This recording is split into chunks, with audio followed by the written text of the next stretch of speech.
तो आदित्य चोपड़ा बोले कि 200 करोड़ में दूंगा, 200 करोड़ में दूंगा, लेकिन क्या दूंगा, कैसे दूंगा, क्या चल रहा है, सब कुछ बताऊंगा। साउथ के जो बड़े बड़े प्रोडक्शन हाउस यानी कि होम बोले, केवीएन एंड मैत्री मूवी मेकर्स, जिनकी फिल्में भाई साहब 1800 करोड़, हजार करोड़ के बिजनेस करती हैं, वो प्रोडक्शन हाउस आज वाईआरएफ के चक्कर लगा रहा है, आदित्य चोपड़ा के चक्कर लगा रहा है। कैसे, क्यों, क्या हुआ है, सारी चीज़ें आप लोगों को बताऊंगा भाई साहब। बहुत ज़्यादा इंपॉर्टेंट न्यूज़ ये आप लोगों के सामने आने वाली है, और अगर आपने ये न्यूज़ ना सुनी तो आप लोग ऋतिक रोशन और जूनियर एनटीआर के फैंस नहीं हो, आप लोग हो ही नहीं। क्योंकि जूनियर एनटीआर एंड ऋतिक रोशन के फैंस अगर हैं ना, तो इस वीडियो को कसम से बोल रहा हूँ मज़ा बहुत आएगा, शुरू से लेके एंड तक देख लेना। कोशिश करूँगा कि कम से कम और जल्दी से जल्दी इसको वीडियो को पूरा करूँ। भाई जो आया है ना, मैं आप लोगों को पढ़ के बताता हूँ और जल्दी बताऊँगा हो क्या रहा है। देखो यहाँ पे ऋतिक रोशन एंड जूनियर एनटीआर की जो फिल्म आ रही है, जिसको भाई डायरेक्ट कराया किसने, अयान मुखर्जी ने। मैं ऐसा क्यों बोल रहा हूँ जिनको पता ही नहीं है अभी वॉर 2 आ रही है, ठीक है। अब सुनो जरा, अब यहाँ पे मूवी जो है 14 अगस्त को रिलीज हो रही है। 14 अगस्त को लेके यहाँ पे कुछ जो हेटर्स है ना, वो लोग पता है क्या कर रहे हैं, 14 अगस्त का फोटो लगा रहे हैं और ये कह रहे हैं कि भाई 14 अगस्त इंडिपेंडेंस डे कहाँ पे मनता है। मतलब समझ रहे हो कहाँ मनता है। अब ये बातें भी होंगी, मतलब 14 अगस्त वहाँ पे मेकर्स ने टीजर में लिखा है और उसके नीचे लिख रहे हैं कि 14 अगस्त तो इंडिया का इंडिपेंडेंस डे है ही नहीं। मतलब यार आप देखो, मतलब कि हर मूवी में हर मेकर्स यही लिखता है। भाई पिछले साल स्त्री आई थी, उसमें भी तो मेकर्स ने यही लिखा था, जबकि वो भी 14 अगस्त को रिलीज हुई थी एक दिन पहले, उसमें भी यही लिखा था कि इंडिपेंडेंस डे स्पेशल। यार इतना ज़्यादा करोगे ना तो आप लोग को फड़ी, मैं बता रहा हूँ कि ऐसा इनकी तो रेल बनानी चाहिए ऐसे लोगों की। अब पता है यहाँ पे हो क्या रहा है, देखो सुनो, ये फालतू की, यार दिमाग खराब हो गया। तेलुगु और तमिल में रिलीज होने वाली है मूवी, यानी कि हिंदी, तमिल और तेलुगु में, इन तीनों जगह पे, हिंदी में तो होगी, ठीक है। अब कुछ दिन पहले टीजर जो रिलीज हुआ था, उसके बाद में जो तेलुगु इंडस्ट्री में हाहाकार मच गया था। अभी कुछ दिनों पहले मैंने अपडेट दी थी कि तेलुगु के जो राइट्स हैं वो कम हुए हैं तेलुगु का टीजर देख के, लेकिन वो एक र्यूमर्स था। मैंने कहा था देखो ये ऐसे ही चल रहा है, लेकिन अब जो अंदर की बात निकल के आई है वो मैं आप लोगों को बताता हूँ।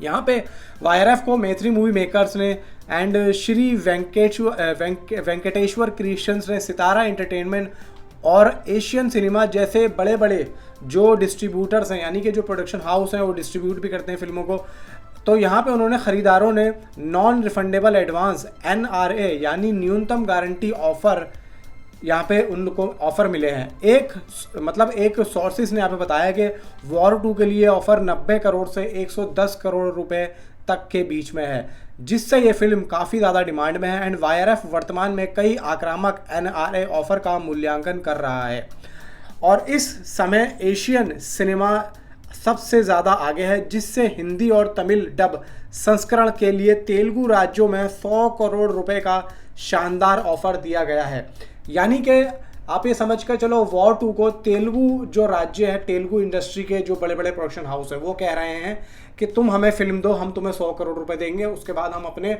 एरिया में, अपने राज्य में इसको डिस्ट्रीब्यूट करके इसको, मतलब आप समझ रहे हो मैं क्या कह रहा हूँ, एक डिस्ट्रीब्यूटर जिस तरीके से काम करता है। अब यहाँ पे सितारा एंटरटेनमेंट भी पीछे नहीं है, जिसने 80 करोड़ रुपए के आसपास का ऑफर दिया है, ठीक है। तेलुगु में डब की गई फिल्म के लिए ये ऑफर अब तक के सबसे बड़े हैं। KGF 2 80 करोड़ रुपए का शेयर रिकॉर्ड को पार कर गया वॉर 2, ठीक है।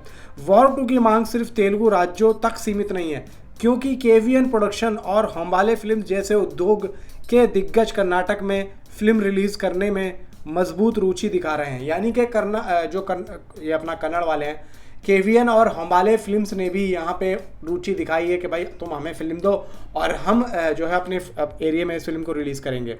अब सिर्फ ये तेलुगु से बता रहा हूँ मैं, तेलुगु से है 80 से 110 करोड़ का, अभी तो भाई तमिल भी बाकी है और कन्नड़ भी बाकी है। अब ज़रा सुनते जाओ। वॉर 2 हिंदी सिनेमा की पहली पैन इंडिया रिलीज में से एक है, क्योंकि वाईआरएफ ने 2 superstar Hrithik Roshan and junior NTR को साथ में लेके आए हैं और शुरुआती व्यापार प्रतिक्रिया बहुत ज़्यादा उत्साहजनक होता जा रहा है। यदि सौदा तय हो जाता है तो वाईआरएफ अपने पारंपरिक स्वतंत्र वितरण मॉडल से हटकर दक्षिणी क्षेत्रों में रिलीज के लिए स्थानीय अनुभवी कंपनी का आउटसोर्स करेगा। यानी कि इनका ये है कि वो अगर सौदा पटता है तो अपने हिंदी से हटके वो लोग साउथ की तरफ भी उन लोगों को देंगे जिनसे सौदा पड़ता है। तो यानी कि जिस तरीके से ये लोग ऑफर दे रहे हैं उनको दे देंगे अगर सौदा पड़ता है तो। तेलुगु में वॉर 2 के लिए जो वितरकों का आत्मविश्वास है देवरा के हिट हो जाने के बाद का है। यानी कि जूनियर एनटीआर ने जब से देवरा को हिट कराया, खासतौर से तेलुगु में, तो देवरा की हिट बॉक्स ऑफिस के बाद में जो वहाँ के डिस्ट्रीब्यूटर्स हैं वो यही चाह रहे हैं कि भाई हम इस मूवी को लेके आएँ और हम इस मूवी को ज़्यादा से ज़्यादा लोगों तक दिखाएं, यानी कि डिस्ट्रीब्यूट करें। अब यहाँ पे जिस तरीके से जूनियर एनटीआर का है तो उसी तरीके से भाई ऋतिक का भी है। ऋतिक भी क्रिश में भाई साहब बहुत अच्छा, धूम 2 में बहुत अच्छा यहाँ पे काम कर चुके हैं। तो अब यहाँ पे बात ये आती है कि इन सभी ने, यानी कि आप मान के चलो तमिल, तेलुगु और कन्नड़, ठीक है, इन तीनों राज्यों के जो डिस्ट्रीब्यूटर है, जो मेन डिस्ट्रीब्यूटर है, इन सभी ने आदित्य चोपड़ा से जाके ऑफर, मतलब कुछ ना कुछ इन्होंने अपना संदेश भेजा है, मेल करी है, कुछ भी करा है, ये बात आदित्य चोपड़ा तक पहुंच चुकी है। लेकिन यहाँ पे आदित्य चोपड़ा भाई कम से कम 200 करोड़ तो ले, कम से कम, क्योंकि फैंस का ये कहना है कि कम से कम अगर ये मूवी को साउथ में बेचा जाए तो 200 से 250 करोड़ रुपए तो यहाँ पे भाई साहब खींचे जाएं, क्योंकि जब ही मज़ा आएगा। क्योंकि देखो भाई जूनियर एनटीआर हैं, जूनियर एनटीआर ने एक ही दिन में देवरा में लगभग 172 करोड़ रुपए का बॉक्स ऑफिस कलेक्शन किया था, ये भूलना मत। और यहाँ पे आप लोग क्या समझ रहे हो कि जिस तरीके से यहाँ पे टीजर आया क्या वैसे ही जूनियर एनटीआर का रोल होगा? नहीं, एकदम उल्टा होगा।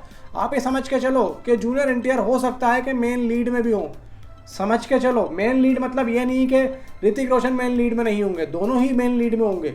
और अगर यहाँ पे ये सोचा जा रहा है कि भाई एक हीरो ऊपर है और एक हीरो नीचे में, दोनों बराबर हैं, और इसीलिए यहाँ पे चीज़ों को बहुत ज़्यादा समझ के भाई साहब तेलुगु के डिस्ट्रीब्यूटर है वो यहाँ पे काम कर रहे हैं। तो जो मैंने थंबनेल में लिखा है वो चीज़ अगर यहाँ पे होती है तो भाई साहब वेल एंड गुड होगा।